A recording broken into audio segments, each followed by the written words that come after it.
Boa tarde, meu nome é Daniela e eu venho aqui no dia 23 de dezembro trazer para vocês algumas atualizações sobre o setor elétrico.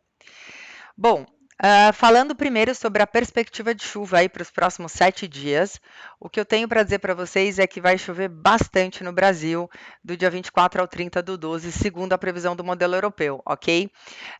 A concentração de chuva ela vai ficar mais na região norte e nordeste, em algumas bacias do sudeste. Isto por quê? Porque o corredor de umidade agora ele está posicionado na região norte e nordeste, e a partir do início da semana que vem, a gente vai ver uma frente fria entrando pela região sul e se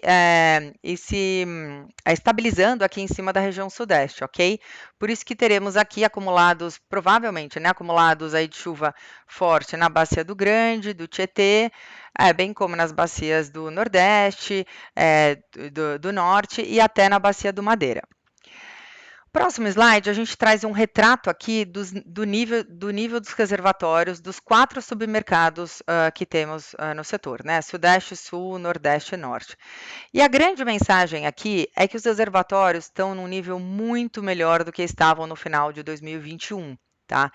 Trazendo muito mais conforto e colchão para o nosso sistema ao longo de 23 do que a gente teve no início de 22, ok? Então, só para destacar, o Sudeste aqui está numa condição basicamente com o dobro do nível de reservatório comparado com 21, o Sul a mesma coisa, Norte e Nordeste não, com uma diferença não tão grande, mas ainda assim acima.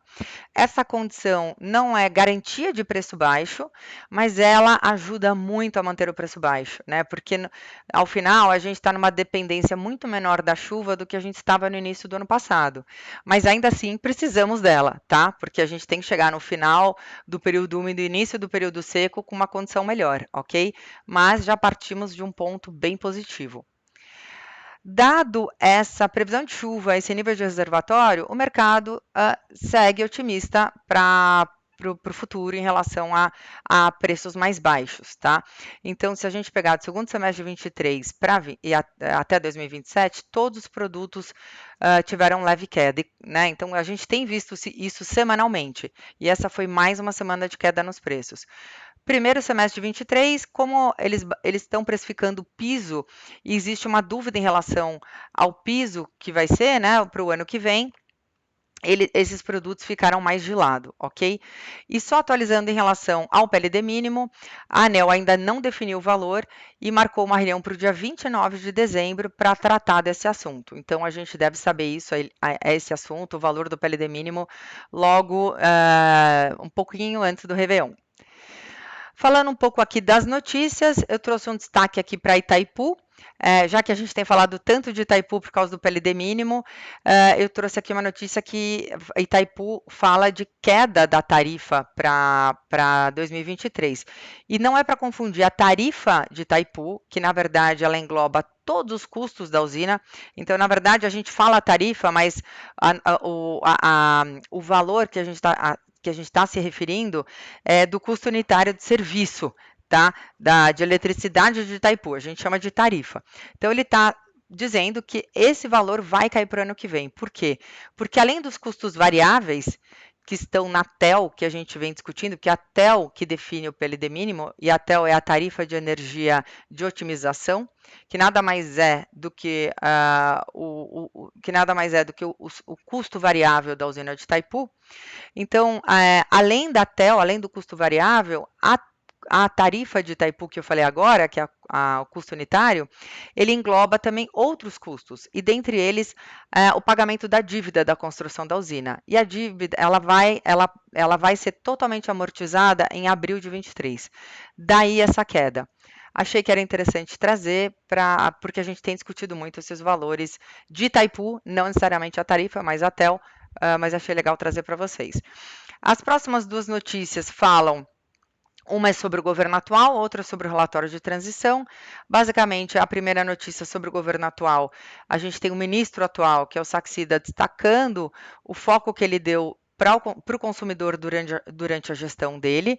Ele defende a abertura de mercado e competição de preço. E a segunda notícia é o relatório de transição, que faz uma crítica à privatização, à capitalização da Eletrobras, batendo basicamente na concentração de ativos e nas emendas que entraram na regulamentação da capitalização que oneraram o consumidor, que é a investimento obrigatório em térmicas e em PCHs, ok? A quarta notícia fala sobre os reservatórios, com um pouco mais de detalhe do que eu dei no slide, há 2 slides atrás. E o último item fala de transmissão. Eu gosto do assunto transmissão porque a geração do Brasil está se desenvolvendo muito na região Nordeste, por causa das renováveis, né? Hoje a gente cresce muito na geração solar e eólica. Só que a demanda continua na região Sudeste. Então, garantir que a gente tenha transmissão para trazer a energia gerada no Nordeste para o consumo, para onde está a maior demanda, que é a região Sudeste, é imprescindível. Por isso que acompanhar os leilões de transmissão é muito importante, tá? Então, o governo anunciou que vão ter 8 leilões de transmissão nos próximos 3 anos, sendo 4 deles já o ano que vem. E uma novidade na transmissão é que não só haverão leilões de transmissão tradicionais, mas também leilões que vão criar competição, são leilões que a gente chama de procedimento competitivo de margem. São leilões que vão criar competição entre os geradores para disputar um acesso à rede de transmissão, ok? Ao sistema interligado.